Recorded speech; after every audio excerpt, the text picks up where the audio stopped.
Hello world, and welcome to round 4 of the January League Challenge for VGC in Cannington, coming at you not live from Perth to Earth.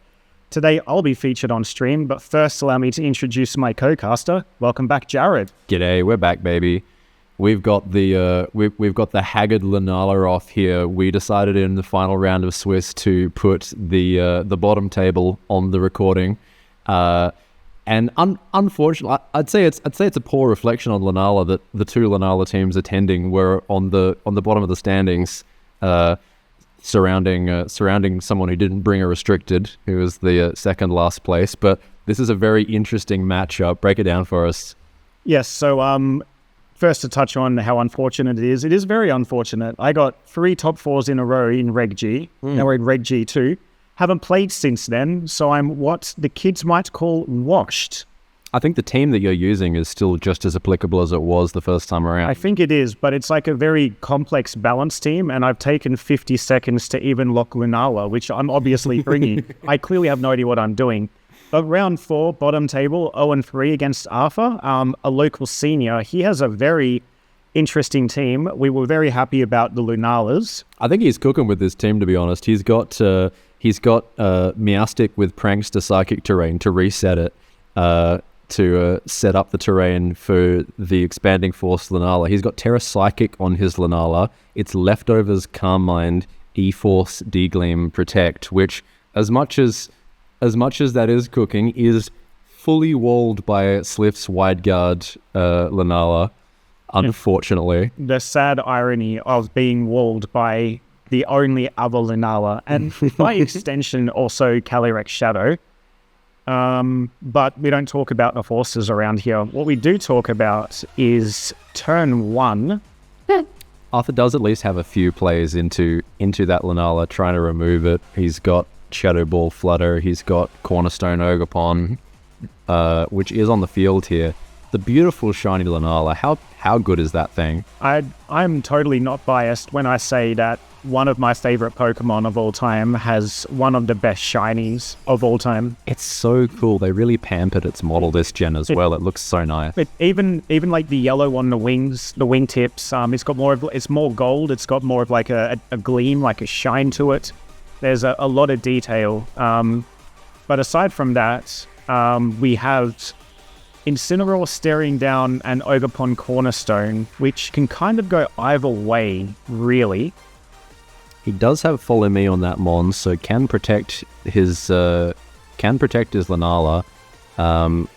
but he switches it out, pivoting into, let's see, Grandma.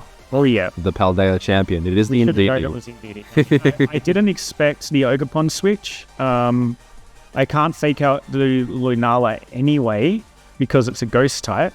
So switching to Indeedee, stopping the fake out doesn't really help all that much. But I does want more for setting terrain. He does want to get the reset on that Intimidate on the Ogerpon as well, I think, because Ogerpon, a pretty important mon, I think, in this matchup into Slif's team, threatening a lot of mons. Wants to keep that thing boosted. The Incineroar as well. The Lunala not having the Meteor Beam isn't really going to threaten Incineroar all that much here. So the Ogerpon is one of the, looking at his team, it's probably the only mon he really has to handle the Incineroar. Yeah. There's D-Gleam on the Flutter main. There's a Moongus, but your Incin has goggles, doesn't it? Yes. Yes, it does. So some very difficult tools, I think, for Arthur to have to position around in this matchup. But speaking of Meteor Beam, we see it coming out into the opposing Lunala, dealing very little damage, but chipping away that Shadow Shield, while the opposing Lunala gets a Calm Mind up. Wondering where he's going to go with that, given that can just be blocked at any time Slif wants by the Wide Guard.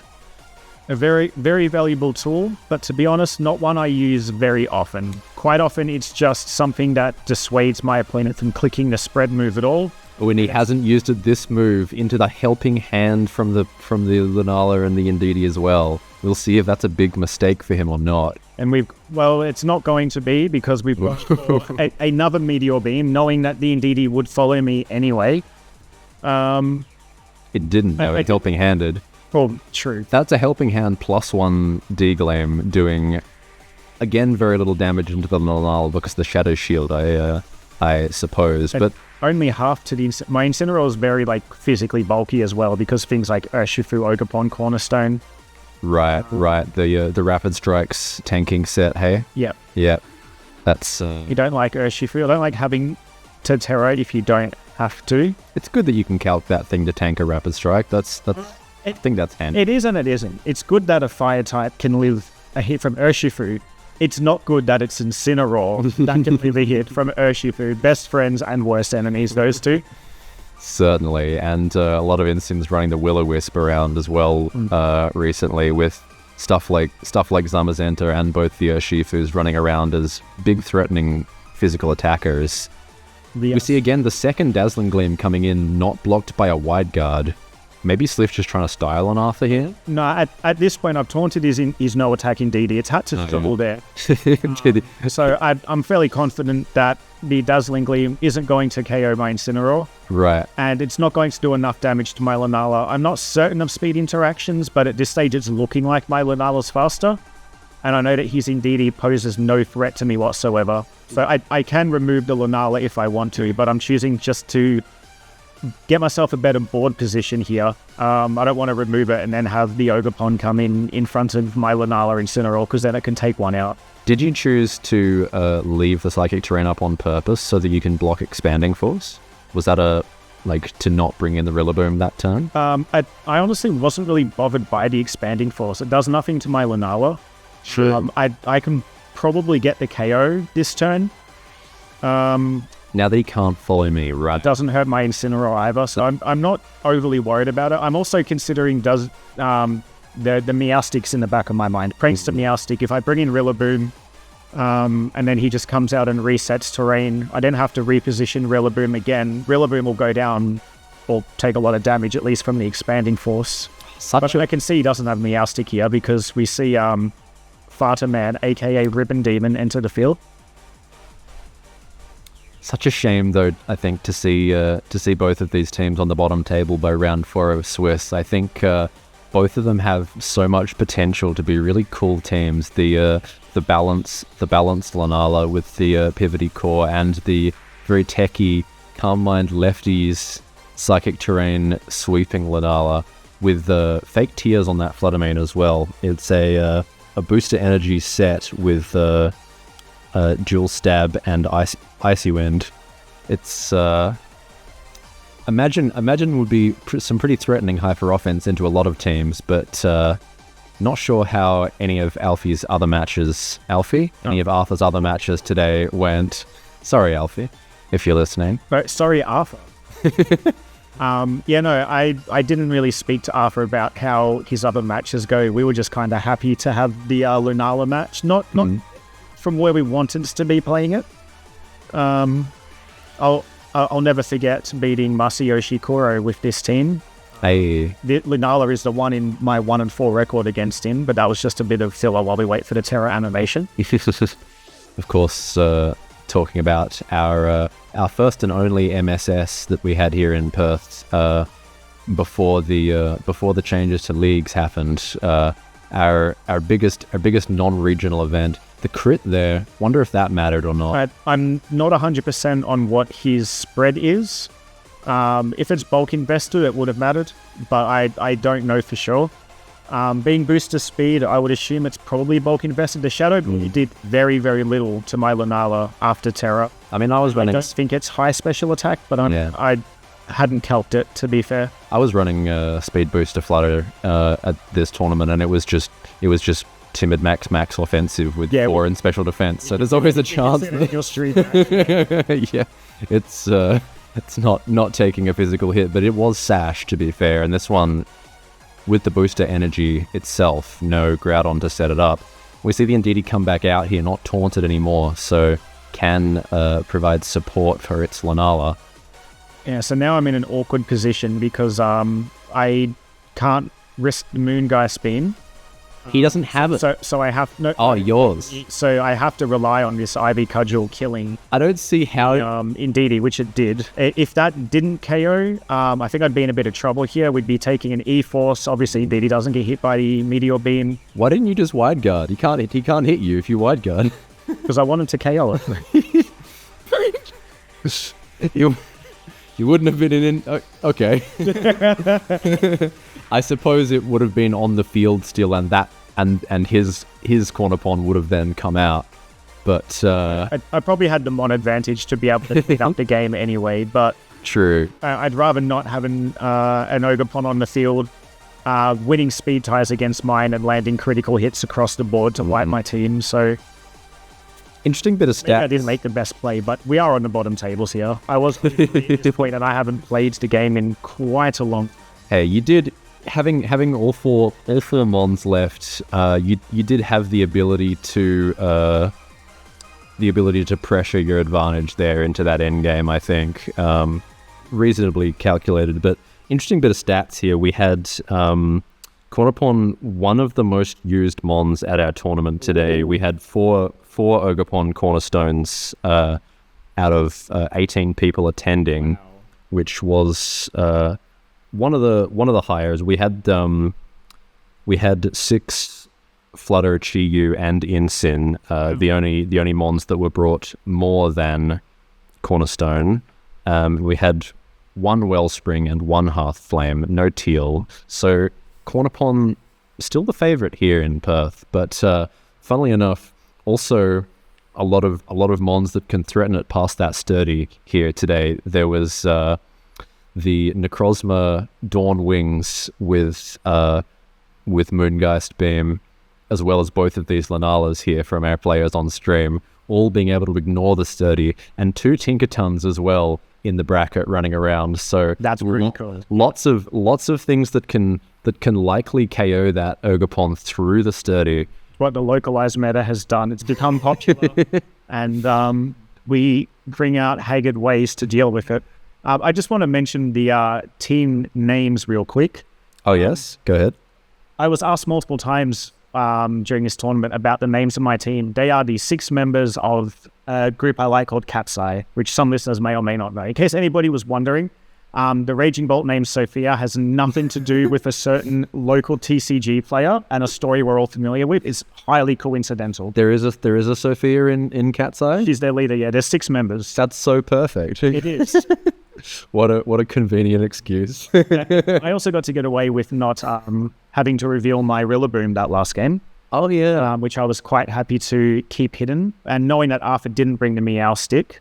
And looking at the team, I don't think there's much advantage to him bringing the Meow Stick. I mean, he gets to set screens with it. It's something like True. Getting a little bit of... It doesn't really help deal with my Lunala, though. So at this point, I'm thinking to myself, I don't know if I really need to worry too much about the terrain, knowing that his Lunala can't hit mine. It's a bit of an unfortunate bring is only having the spread moves on that Lunala, meaning as long as Slif's Lunala is on the field, there's not much he can do, having to find alternate ways through this threat. Although that said, I don't think you clicked wide guard once that game, did you? No, it's usually, like I said earlier, it's That's so rude. It dissuades my opponent from clicking spread moves a lot of the time. Yeah. But when Arthur's only attacks are spread moves, he has to click them. He only clicked Calm Mind once, only clicked Protect once. Every other time he said balls to the wall, we dazzled a gleam. And no ghost move as well, so even without wide guard, doesn't threaten your Lunala that much. No. I did find a bit precarious, I guess. I feel like Moongeist Beam is one of the best moves in the game, period. And it's definitely Lunala's strongest move, so him not having that... It's like Astral Burrows, but single target. Yeah. So it's a questionable decision, but I'm sure he had his reasons. But going into this game 2... I wonder if he makes his own teams. I reckon Arthur cooks. It looks like, I'd say this is... He totally cooks. Yeah. So he's gone with the lead again. But this time Ogapon instead of his own Lunala, probably identifying he can't hurt mine. Now the Trick Room here is maybe a bit awkward for him right now because it puts his Ogapon in a position where it's now the fastest mon on the field.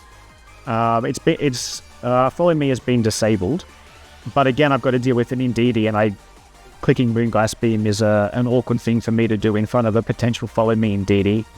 The dual Follow Me lead is pretty confounding. I quite like that. He had two ways to go about that. I think if I didn't lead the Incineroar, he probably just would have bonked Lunala. But being intimidated, plus Shadow Shield, it wouldn't have been two culling the Lunala at all. So though if Trick Room was the right option here, but attacking with Ogerpon probably wasn't.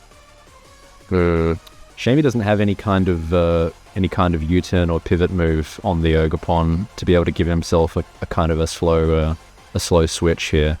But hoping for the crit. Looks like he may have gotten it. No, that's just how much -1 Ivy Cudgel does to an Incineroar. The same amount of damage as the +1 Helping Hands Dazzling Gleam. Impressive. Just showing how competent an offensive threat as well as a defensive tool this Cornerstone can be. Absolutely. Remind me to cook with it more. It's one of my favorite mons to use on a Trick Room team, but I like the U-turn on it. It gets access to Taunt. So we get so many good little techs. Speaking of Taunt, we're just throwing Taunts around left and right. A lot of Incineroars are opting for the Will-O-Wisp these days. I do like Willow on Incin. It's definitely good, but I like my Taunt for things like having a Lunala that can't really hit an Indeedee. A lot of Lunalas will be like Terra Fairy Moonblast. I've been running Willow on Chi-Yu actually. On Scarf. Timid Scarf Chi-Yu to outspeed Scarf Urshies, can outspeed Zama and Willow. It's been nice having a fast Will-O-Wisp. That's pretty funny, I like that. But of course... Struggling Indeedee once again. Breaks the Shadow Shield, which is kind of funny. Struggle breaking the Shadow Shield, yeah. But you get it. And you can heal Grassy Terrain healing it back, so it did 3 damage. Very unfortunate for Indeedee's. What a shame, but... So, the Ogerpon's down. It's me, Toad! I feel like Arthur probably wanted the Ogerpon going down sooner here to get himself his free switch. But we've left it on the field. We've kind of bullied the Indeedee a little bit. Not having an offensive threat in the back. He's obviously got Lunala. But the Amoonguss necessarily isn't really doing anything here. I have a Grass type on the field, 1 in the back, Goggles in the back.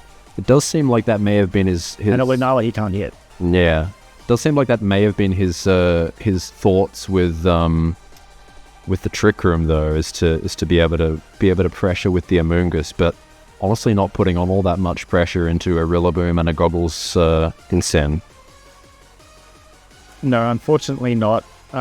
Very, very passive team. Probably needed to preserve the Ogerpon, and at this point, it feels bad, but I feel like the game is probably locked here.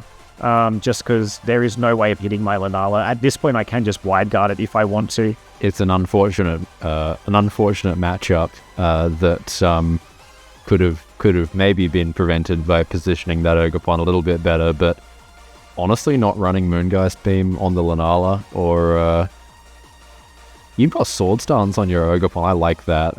That's and Sword Stance and Glide.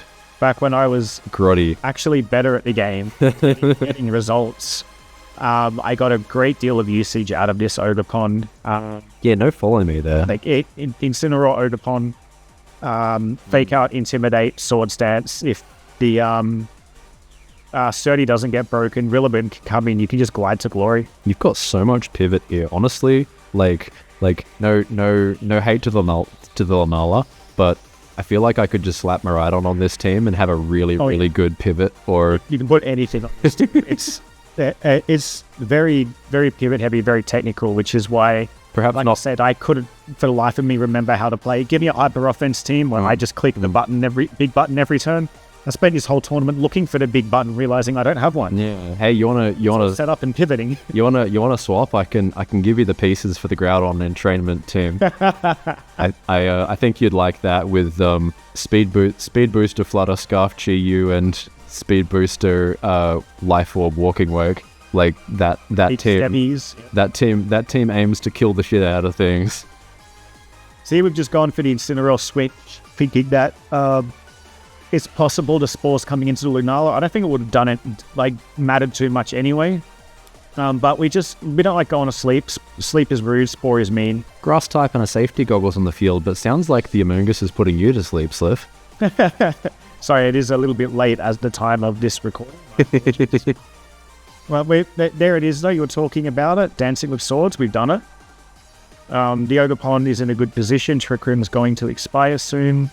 This Amoonguss doesn't really do too much to me. And at +2, this Ivy Cudgel is going to be a big chunk of damage. The only problem with this is it's probably locked, but this team is so slow and setup oriented that it's taking me a while to actually close the game. And I've got to get all the pieces out. It looks like I'm BMing, but I'm really not. I'm just trying to ensure that I can close the game correctly. I mean, I do remember you were chatting a lot of shit with your opponent at the time, so... Yeah, we're having a lot of fun. We're having good fun. He told me the reason his Lunala's name is Moon Hate Dark is because it's the moon, but it doesn't like dark types. And his friend has a Solgaleo called Sun Hate Fire, because it's the sun that is weak to fire. That's true. The sun Pokemon is weak to fire, and the moon Pokemon is weak to dark. That is kind of ironic, isn't it? So gone for the Terra here. I'm not really sure why. There's no reason for it, but I guess at this point Arthur probably also understands that Expanding Forth wasn't dealing enough to incent. Yeah, exactly. Got a Terra boost for that. Cancelling your terrain though for the Grassy Glide. And not only did he Terra, he goes Terra and Eclipse Carmine as well.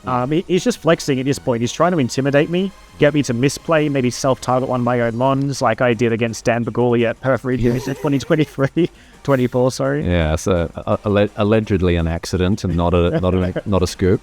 It was funny. I flicked Helping Hand Taunt. And then I flicked Ivy Cudgel into my Incineroar. That taunt was taunting him for 1.5 times the amount, right? I'm pretty sure it was Helping Hand Taunt into his Assault Vest on my hands.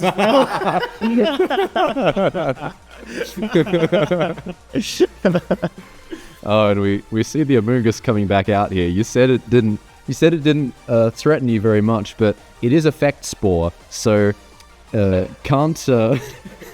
It could poison me and break my sturdy, I suppose. Yeah, Ivy Cudgel is of course not a contact move, so and can't even be redirected by the Amoonguss, Ogerpon being a grass type. But if the Incin was to Flare Blitz into that slot, could be paralyzed, poisoned, or put to sleep.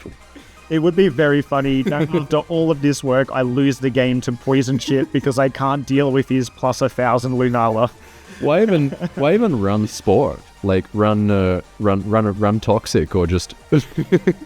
I mean, if he's got leftovers, Carmine, Lunala, and support, that would give him a different win condition here. Like if he had, for example, like Robeson's Toxic Spikes, Poison Gas, Squeezing, that kind of thing could give him an alternate win condition if he is going to run this kind of bulky setup Lunala. Maybe we're developing the new Perth meta. Effect Spore Amoonguss with Toxic Spore and